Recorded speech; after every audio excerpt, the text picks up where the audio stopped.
What's going on, you guys? So check it right.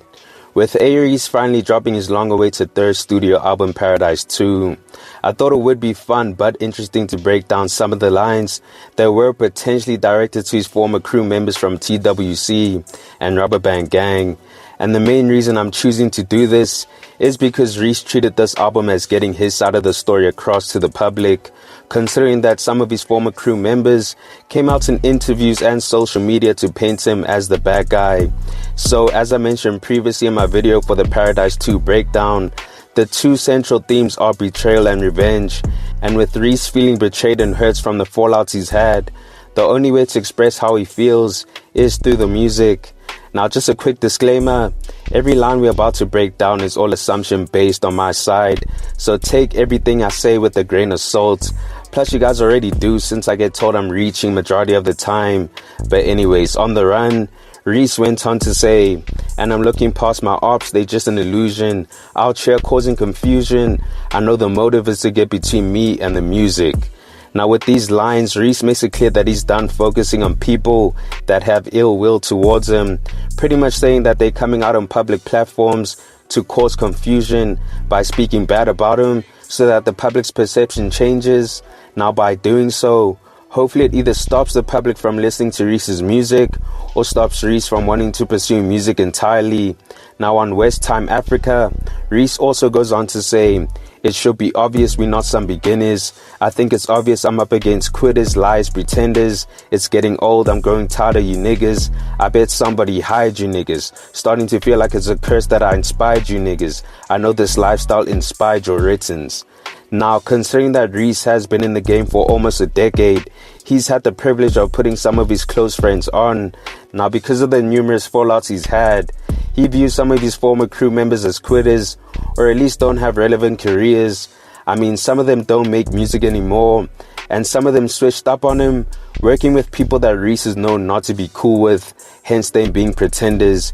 And he views some of them as liars, since they've said some things about him that paint him in a bad light. Now he's obviously tired of encountering individuals like these, and it's to the point where he feels like they're getting paid to have these disputes with him. But he understands because of the influence he has, hating on him comes with the territory, as it's a curse he now has to deal with.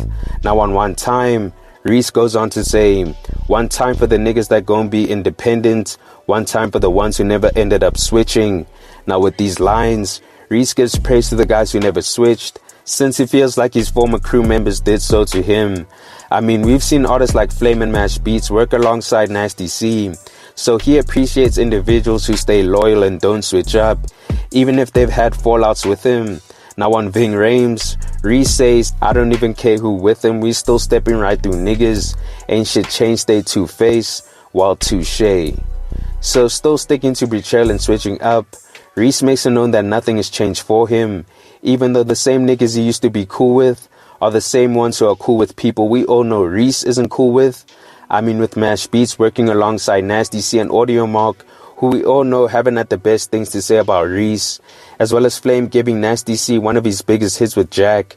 Reece realizes that they two-faced, but he's still moving like nothing has changed.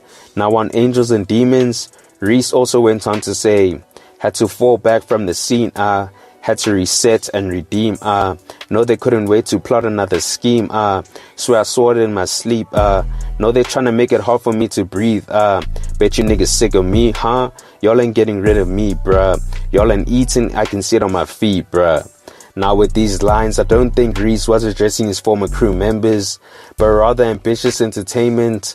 I mean, he makes mention of having to take time to reset and redeem himself after leaving the label to make his second comeback.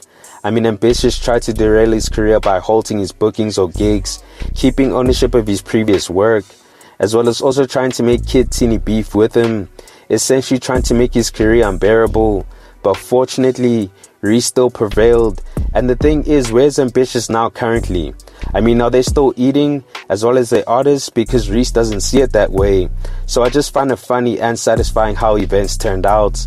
But anyways, on God Laughs, Reece says, made it check cause I don't care about distractive criticism, disingenuous compliments, clouded opinions. That's the reason I'm winning. I'm seasoned and you niggas just seasonal with it. I'm global, unreachable. y'all regional with it.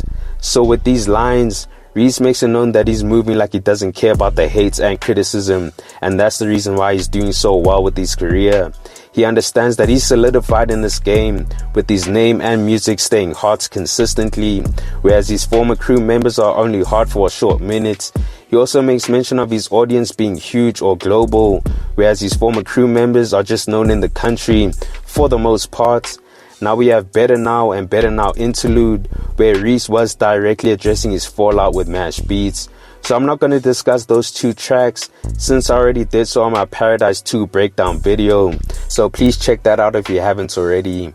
Now it's clear that Reece is still coming to terms with the fallouts he's had, since he's still addressing his side of the story within the music. And the thing about Reece is that he'd rather leave everything to the music instead of coming out in interviews or social media to air out their business. Now don't get me wrong, the interviews and posts on social media are entertaining, but here on this channel, we focus on the music, and it would be disingenuous for me to not do so. But with that said, hopefully Reece closes this chapter of his career with Paradise 2, and hopefully we can hear him speaking on new things. But you guys let me know your thoughts on this. Do you think Reece was addressing his former crew members with the lines I discussed, or was I reaching as you guys always tell me? Comment down below. Anyways guys, thanks for tuning in, and I hope you enjoyed. Please make sure to hit that like button if you found the content dope, and hit that subscribe button if you haven't already. It's on to the next one. Peace.